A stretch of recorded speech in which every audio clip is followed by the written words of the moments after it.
So here's the big question hanging over Minnesota's 2023 legislative session. Did the state just launch a massive taxpayer-funded social program that policymakers themselves are already warning is, well, poised for catastrophic fraud? That is precisely the core concern, and it's dominating the discussion among employers and, taxpayers. The source material is clear. This wasn't just a small policy change. It was a complete legislative upheaval that basically rewrote the rulebook for doing business. Right. And it was financed by a major new tax implemented with incredible speed. So today our mission is to unpack this regulatory tsunami. We're diving into the 2023 Minnesota legislative wrap-up, looking at legislative summaries, legal analyses, and some pretty blunt conservative reporting to examine this through the lens of regulatory burden and fiscal risk. Exactly. And the main event here is the new mandatory paid family and medical leave program, the PFML. Let's set the stage then. Give us that 90-second shockwave. Okay, so Minnesota enacted this huge labor overhaul, all centered on PFML, which fully launches in 2026. This isn't just time off, it's a massive government expansion, and it's funded by a new 0.7% payroll tax. And new tax. And crucially, employers are on the hook for at least half of that cost, right? 50% minimum. So it instantly hits every single business in the state, even if they only have one employee. And the scope of the benefits is huge. We're talking up to 20 weeks of paid leave per year. 20 weeks. And here's the detail that really made headlines. Governor Tim Walz explicitly confirmed that these taxpayer-funded benefits extend to pretty much everyone working in the state. And the sources repeatedly pointed out this includes undocumented workers. Now, what makes this so politically charged, according to the reporting we reviewed, is the timing. This huge expansion is happening just as Minnesota is reeling from, well, systemic fraud and other welfare programs. Billions of dollars in fraud. You have the Feeding Our Future scandal, for instance, so it's no surprise this has created deep skepticism from some lawmakers. I remember one detail from the reporting that really stood out. A Republican representative, Isaac Schultz, he directly asked state officials how they'd stop people from, and I'm quoting here, just going to Florida for vacation instead of actually caring for a relative. And that's a real concern when the eligibility bar is set so low. An employee only needs to earn about $3,700 to qualify for up to 20 weeks of subsidized time off. $3,700. That is a low threshold. It's remarkably low. And when you couple that with the new tax burden, all these other industry regulations, and, the relaxed workplace drug rules, it completely changes the business environment. And again, these costs hit employers with even just one employee. The idea of a small business exemption is basically gone. Okay, let's unpack that change in scale, because that feels like a fundamental shift. Yeah. Labor laws used to have these thresholds, 15, maybe 21 employees, to shield the really small businesses. Right. And those are mostly gone now. The 2023 session just systematically wiped them out. Take the Minnesota Parental Leave Act, the MPLA. It used to be for employers with 21 or more employees. Now, Maybe guess one or more. one or more. It's universal coverage, effective immediately. And what about waiting periods for new hires? Can someone start on Monday and take leave on Friday? For MPLA protections, yes, that waiting period is gone. They're covered from day one. And we see that same immediate access in the new statewide sick leave law that kicked in at the start of 2024. That's the Earn Sick and Safe Time, ESST. Can you walk us through the specifics of that? How much time are we talking about? Sure. So every employer has to provide it. Employees get 1 hour for every 30 hours they work, and that's capped at 48 hours a year. But the real kicker here is the usage rule. Okay. Unlike some of the local ordinances that were already in place, the statewide version has absolutely no 90-day waiting period.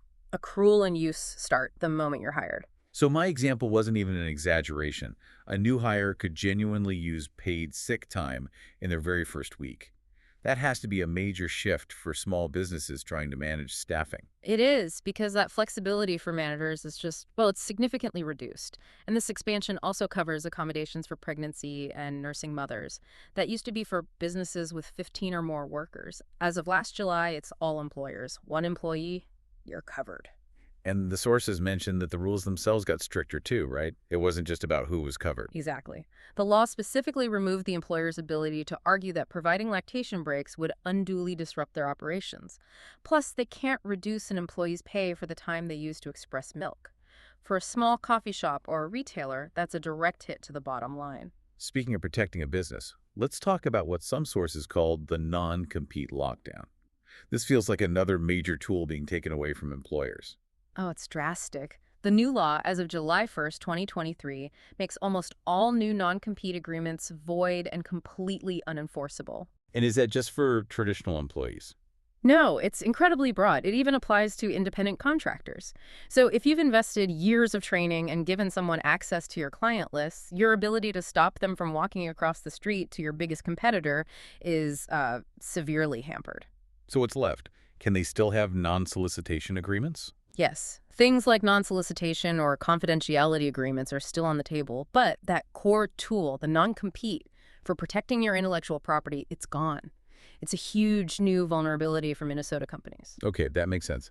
So that brings us to the giant in the room, the financial engine of this whole thing, the paid family and medical leave program. This is a massive new government fund paid for by a permanent tax. Right. This is the mandatory payroll funding mechanism. It's a 0.7% payroll tax on wages up to the Social Security cap. And for a business owner, the law is very specific. They must pay a minimum of 50% of that premium. So they can't pass the whole cost on to the employee. Nope. They are legislatively locked in at that minimum 50% share, no matter what. And it's not just the starting rate that's a concern, is it? I saw something about a built-in path for it to go up. You did. The potential for future tax hikes is written right into the law. It starts at 0.7%, but the statute caps the annual rate at 1.2%. So there's plenty of room for it to grow. A lot of room. It gives the state the authority to just crank that rate up if the program's costs run higher than they projected. And given the scope, many analysts think that's not an if, but a when. So businesses are funding a system that offers up to 20 weeks of job-protected, subsidized time off. For a price tag that big, you'd assume the qualifications to get in are pretty robust. You would assume that, but they are arguably set remarkably low. An employee qualifies for all of this after earning just 5.3% of the state's average annual wage. And what is that in real dollars? For 2024, that comes out to about $3,700 in total earnings. That's the threshold to access nearly 5 months of paid leave. Wow. That seems designed to bring in almost everyone, part-time, temporary, seasonal workers. It creates a very, very wide net. And this is where we have to address the most controversial part that was raised in the sources we reviewed, the inclusion of unauthorized residents. The governor was very open about this, championing universal access. Yeah. What did the sources confirm about who can draw from this fund? The scope is confirmed as extremely broad. Full-time, part-time, temporary, even company owners. And yes, Governor Walz did confirm eligibility extends to what he called undocumented workers. And do we have a sense of the numbers involved there?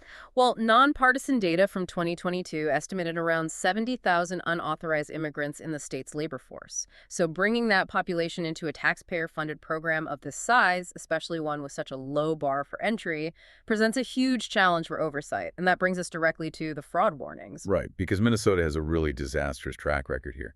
These warnings about fiscal accountability aren't happening in a vacuum. Not at all. The failure of oversight in the past is the single biggest reason for concern now. The source material draws a direct critical line between this new PFML program and the massive fraud in other Minnesota welfare programs. You mean like the Feeding Our Future scandal? Exactly. Yeah. Feeding our future, but also major problems in housing and Medicaid. We're talking about billions of dollars lost, dozens of high-profile prosecutions. That history creates this profound distrust in the state's ability to manage another massive fund. So with that backdrop, what did lawmakers try to do to force the state to build in stronger safeguards?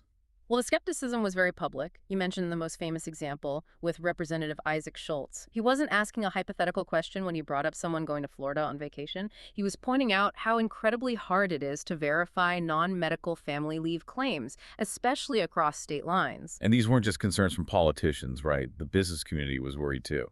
Absolutely. The sources cited a restaurant owner, Troy Reading, who was basically asking, how is the state, or how am I, the employer, supposed to verify if an employee is appropriately caring for the designated individual? It's a fundamental question about the burden of proof or, the lack of it. So after all these profound concerns were raised, how did the state's Department of Employment and Economic Development respond? The response was, well, it was widely criticized in the conservative sources as just completely insufficient. Their main solution was to point to a fraud reporting portal. A website. A website, which the source is immediately called a citizen snitch line, and this reliance on the public to report fraud after it's already happened is set against a very dark context. The fact is, when state employees tried to be whistleblowers on past fraud, they were often punished or ignored. So the state's plan to just wait for reports to come in, it feels grossly inadequate. Okay, so let's move beyond the leave system. Because at the same time, Minnesota also rolled out a whole flood of really specific, high-cost compliance rules for certain industries. Yeah, the speed and scope of this regulatory squeeze is pretty remarkable. Let's start with the mandatory ergonomics program. This isn't just a suggestion, it's a legal requirement for healthcare facilities like hospitals and nursing homes, but also, surprisingly, for warehouse distribution centers. Why lump warehouses in with hospitals? The legislation was targeting environments with a high risk of musculoskeletal disorders, MSDs. So for these businesses, they now have to create a formal, written program to minimize those injuries. It includes mandatory annual evaluations and very specific employee training. That sounds like a big compliance headache. What's the direct labor cost of all that training? And that's the financial sting. The law says employees must be paid for the time they spend in training at their normal rate. For a giant hospital or an Amazon-style warehouse with thousands of employees, that's a huge, new, non-productive labor cost, purely for compliance. And for healthcare specifically, the state went even further, right? Right. They essentially tried to take control over wages. That's a good way to put it. They created the new Nursing Home Workforce Standards Board. It's a government board that has been ordered to set initial standards for wages and working hours for the entire industry. So you have a bureaucratic body basically setting wage and schedule standards for a private industry. That sets a pretty incredible precedent. Meanwhile, warehouses are also getting micromanaged on their efficiency quotas. Yes, the new laws require them to communicate every detail of each quota to employees, how it's measured, the consequences of not meeting it, and employees now have the right to access all their personal work speed data. This just opens the door to all kinds of new legal challenges. And finally, we have to talk about cannabis legalization. Because employers are still responsible for a safe workplace, but the new laws took away their best tools to ensure it. This creates a huge problem for employers. The general rule is you can't test applicants for cannabis anymore, and you can't refuse to hire someone just because they test positive, unless it's like a federal safety rule. But you can still prohibit impairment on the job. But how do you prove impairment if you can't use a test? That's the billion-dollar question. And the source material is very clear. Unlike alcohol, it is incredibly difficult to prove if someone who tests positive for marijuana is impaired right now. The cannabinoids stay in your system for weeks, long after the effect is gone. So a positive test is basically useless for proving on-the-job impairment. So the entire burden shifts to what a manager sees in real time. Exactly. Businesses are now scrambling to create these elaborate new policies based on observation, on behavioral indicators. It means extensive training for managers and constant, thorough documentation to even think about taking disciplinary action. The liability risk has just skyrocketed. It's really undeniable. In one single session, Minnesota enacted this overwhelming slate of changes. A huge payroll tax for a social program open to unauthorized residents, micromanaging industries with new wage boards, and then taking away core protections like the non-compete ban. This whole package just fundamentally shifts the burden onto Minnesota employers. It creates immense compliance complexity while exposing taxpayer programs to significant, and I'd say foreseeable, fraud risks, especially given the state's track record. Employers are now paying for and managing all of these mandates while losing the very tools they need to protect their own businesses. So, here is the provocative thought for you to consider. Minnesota now mandates that its employers fund universal paid leave and bear the cost of rigid new worker safety programs. When the inevitable and already predicted multi-million or even billion-dollar fraud reports surface in the coming years, as lawmakers themselves saw coming, will the government take responsibility for the massive financial bill it created? Or will the honest employers and taxpayers be forced, once again, to pay for a system that was designed without enforceable controls? That's the critical accountability question now facing the state.